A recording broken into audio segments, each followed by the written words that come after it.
Somewhere in the Western Pacific, on a clear morning with no land in sight, a U.S. carrier strike group is steaming at 15 knots. The aircraft carrier at the center of that formation displaces 100,000 tons. It carries 80 aircraft, 5,000 sailors, and enough strike power to rewrite a regional conflict. It is also, right now, the most valuable single target in the ocean. 4,000 kilometers away, a battery of DF-26 anti-ship ballistic missiles has just received a targeting update. The missiles are already on their launchers. The crews are already clear. The countdown is already running. This is not a news report. This is a scenario breakdown, built from real systems, real physics, and real doctrine, of the most dangerous 3 minutes the US Navy could face in the Pacific. And the question at the center of all of it is this.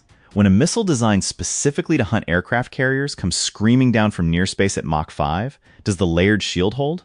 Here is what the next 20 minutes will show you. The carrier group has an answer to the DF-26. It is layered, it is fast, and when it works, it is decisive. But it depends on a chain of events that must execute in sequence, under pressure, with no margin for error. Break one link in that chain, and the math changes fast.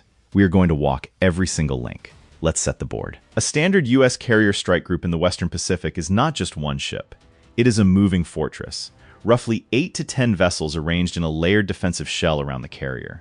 At the outer ring, 2 or 3 Arleigh Burke class destroyers hold picket positions, their SPY-1D radar arrays turning continuously, painting the sky in every direction. Those destroyers are not positioned randomly. They are placed at computed intercept geometry points, angles from the carrier that maximize the SM-6's engagement envelope against threats arriving from the most likely threat axes. The placement is recalculated every time the formation changes course. Inside that ring, more surface combatants. Above them all, an E-2D Hawkeye, a twin turboprop airborne early warning aircraft with a rotodome radar that can see further and higher than anything on the surface. The Hawkeye is the eyes of the formation. It orbits at 25,000 feet.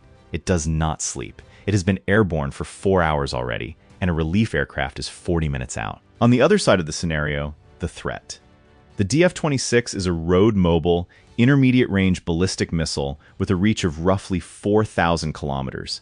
That range means it can hold U.S. carriers at risk deep into the Pacific, not just in the Strait zones, not just in coastal waters, but in waters the U.S. Navy has considered its operational space for 80 years. The road-mobile basing is itself a critical feature. The launch vehicles can disperse across hundreds of kilometers of road network, hiding under terrain, under camouflage netting, under the noise floor of a surveillance satellite pass. Finding and destroying a DF-26 battery before it fires is a targeting problem that has no simple answer. The anti-ship variant carries a maneuvering reentry vehicle, a warhead that can adjust its trajectory in the terminal phase, making it significantly harder to intercept than a purely ballistic object. The Chinese military calls this category of weapon the carrier hunter.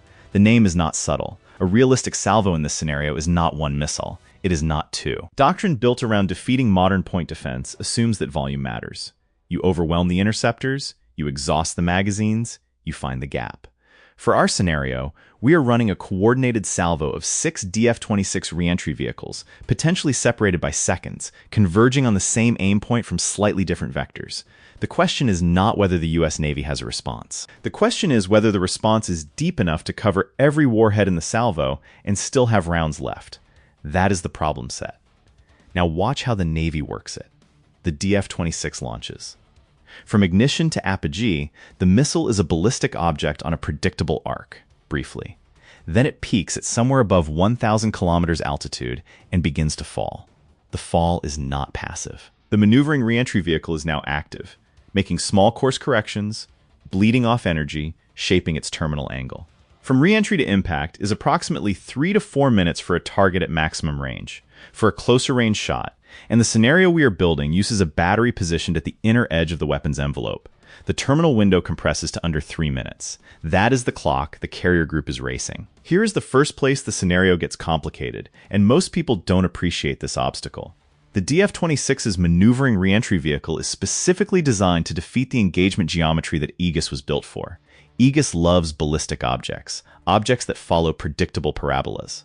An object that maneuvers in terminal phase changes the intercept calculation every fraction of a second. The firing solution that was valid 2 seconds ago is now wrong. The guidance system on the interceptor has to correct continuously. At Mach 5 closure rates, continuously means in milliseconds. The Aegis combat system was upgraded in Block 9 and later variants precisely to handle this. But it is not effortless. It is a hard problem, and the software is doing work that would have been impossible a decade ago.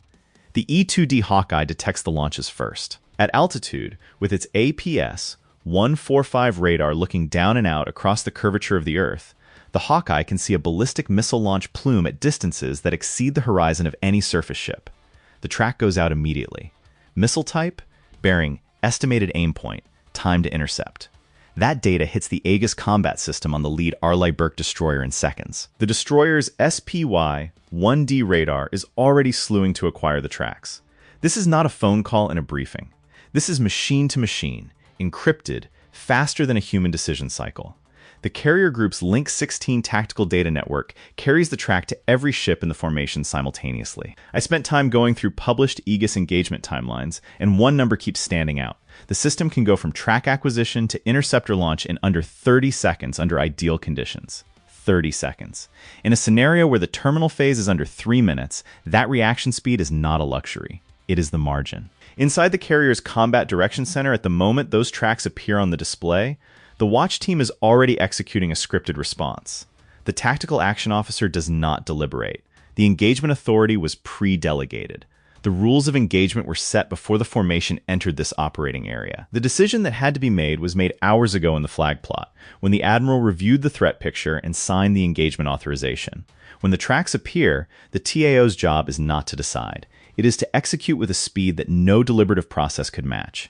Every second of hesitation is distance the warhead closes at Mach 5. There is no time to second-guess the algorithm. The lead Arleigh Burke has standard Missile 6 interceptors loaded in its vertical launch system. The SM-6 is a dual-mode weapon. It can engage targets in the terminal phase of their ballistic trajectory, and it can do it at extended range. It guides on its own active radar seeker in the final moments, which means it does not need continuous guidance from the ship. Once it is in the air, it is hunting. The missile accelerates to Mach 3.5. It is chasing an object moving at Mach 5. The intercept has to happen above the formation, ideally high in the atmosphere, where the warhead still has enough altitude that even a near-miss fragmentation kill keeps debris away from the ships below. 6 DF-26 re-entry vehicles inbound. The lead destroyer fires, then fires again. Then the second Arleigh Burke in the formation fires. The Aegis system is now managing a complex airspace. Outgoing SM-6 interceptors climbing, inbound maneuvering warheads descending, the carrier maneuvering hard to open the missed distance. Every ship in the formation knows exactly where every other ship's interceptors are. No fratricide, no confusion. Choreography at Mach 3.5. What most people assume about this, and here is where the common version of events gets one key detail wrong, is that the engagement is a clean sequence. One missile in, one interceptor up, one intercept, done. That is not how it works. Multiple interceptors are fired at each inbound warhead. The doctrine is shoot, look, shoot, fire an interceptor, assess whether it's going to hit, fire a backup if needed. Against a maneuvering re-entry vehicle, you may commit 2 SM-6 rounds per threat track as a matter of course. 6 inbound warheads times 2 interceptors each is 12 SM-6 rounds expended in the first engagement layer, potentially within 90 seconds. And Arleigh Burke carries 96 MiG-41 vertical launch cells. Those cells carry a mix of weapons: Tomahawks, ASROC torpedoes, and SM-6 interceptors. The destroyer does not have 96 SM-6 rounds. It carries a fraction of that. The math on magazine depth is not comfortable when you run a long salvo scenario. That is the question sitting at the center of this whole breakdown, and it is worth pausing here to ask it directly. Does the US Navy shoot every inbound warhead with interceptors, or does the formation thin the salvo first? With maneuver, with electronic jamming, with decoys, before committing expensive rounds to what's left?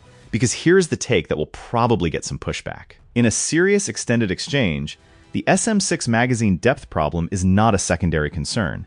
It is arguably the primary strategic vulnerability of the carrier strike group in a DF-26 threat environment. The carrier is worth $10 billion and is irreplaceable inside any realistic conflict timeline. Each SM-6 costs roughly $3 to $4 million. Each DF-26 reportedly costs less than that, maybe significantly less. The adversary can run that math.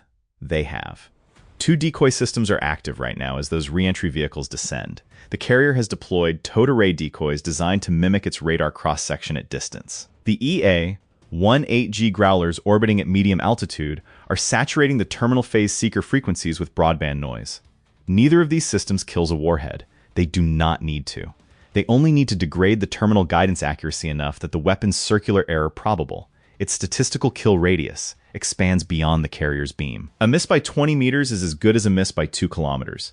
Every tool that forces a miss is around the Arleigh Burke does not have to fire. Back to the 3 minutes. The first layer.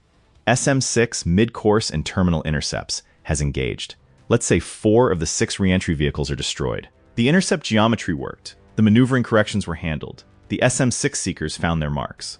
4 warheads or debris falling across a 20-kilometer scatter field above the formation. Fragments are raining into the ocean. Smaller pieces are still supersonic at sea level. The formation is already tracking them. None are on a collision course with any ship. That is the best case residue from a successful intercept layer, and even in the best case, it is not clean. That leaves 2. 2 maneuvering re-entry vehicles are now inside 30 seconds to impact. They are below the engagement altitude where SM-6 can reach them cleanly. This is where the inner layer takes over, and the inner layer is the Phalanx CIWS. The Phalanx close-in weapon system is a 20mm M61 Vulcan cannon mounted on a radar-guided pedestal. It fires at 4,500 rounds per minute.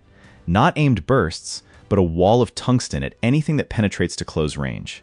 The system is autonomous. It acquires, tracks, and fires without a human in the loop once it is in automatic mode. Its engagement range is roughly 1 to 2 kilometers.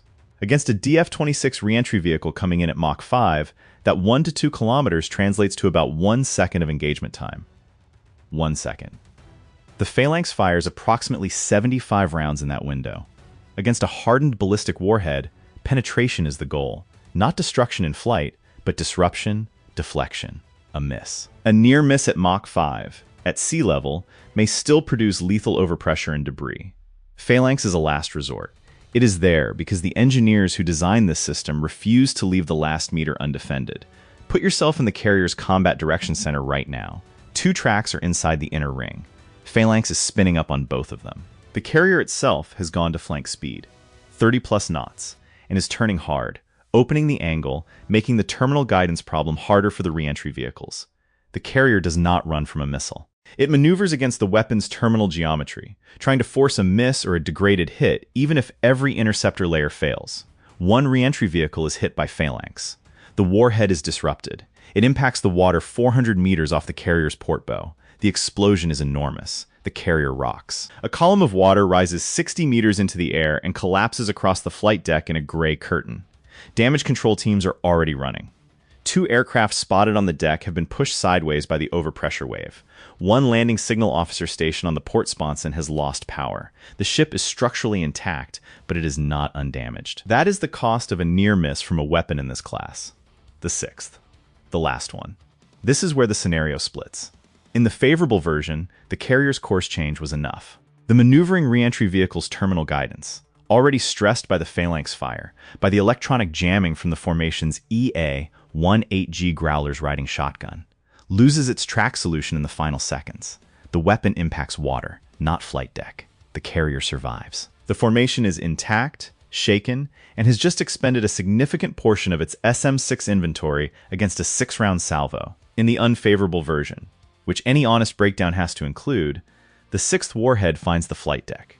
The penetrating warhead design on the DF-26 anti-ship variant is engineered for exactly this. Not a surface burst, but a delayed fuse detonation inside the ship's structure, below the armored deck, in the spaces where fuel and ordnance and aviation gasoline and 5,000 human beings share close quarters. A single hit does not necessarily sink a carrier, but it removes it from combat operations. An aircraft carrier with a damaged flight deck is not a carrier. It is a very expensive hospital ship that needs a port. What stays with me after running this scenario all the way through is not the technology. It is the seam. The US Navy's layered defense against the DF-26 is genuinely impressive. The E-2D Hawkeye, the Aegis combat system, the SM-6 interceptor, the Phalanx CIWS. Each layer was designed to compensate for the failures of the layer above it. The system works. In a single salvo engagement, under conditions where every component performs, the carrier survives. The warheads are defeated. The mathematics favor the defender. But the seam is time and inventory, not time measured in reaction speed. The Aegis combat system is faster than any human opponent, time measured in operational duration. A DF-26 battery can reload and fire again. An Arleigh Burke cannot reload at sea. Every SM-6 round fired is a round that does not exist in the next engagement. An adversary running a DF-26 saturation campaign is not trying to defeat Aegis in a single exchange. They are trying to find the engagement number at which the magazine runs dry. The part of the defensive architecture that surprises most people, when you look at it closely, is this. The most effective response to a DF-26 salvo is not purely the interceptors. It is the combination of interceptors plus maneuver plus electronic warfare plus decoys, tools that do not exhaust the magazine, tools that force misses rather than hunting kills. The SM-6 is the backstop for the threats that get through everything else. The goal is to reduce the number of warheads that require a round, not simply to have enough rounds. The E-2D Hawkeye is central to this in ways that go beyond detecting the launch. The Hawkeye provides the formation's long-range situational picture. It knows where Chinese reconnaissance satellites are in their orbits. It tracks maritime patrol aircraft that might be feeding targeting data to the DF-26 battery. It coordinates the jamming geometry of the EA-18G Growlers. A DF-26 re-entry vehicle needs a targeting solution to find a moving carrier. Deny the targeting feed. Destroy the reconnaissance satellite constellation, jam the over-the-horizon radar, spoof the terminal seeker. And the weapon's accuracy collapses. It becomes, effectively, a very expensive rock falling somewhere in a large search area. The Hawkeye is the orchestrator of that targeting denial campaign. That targeting denial mission is not passive.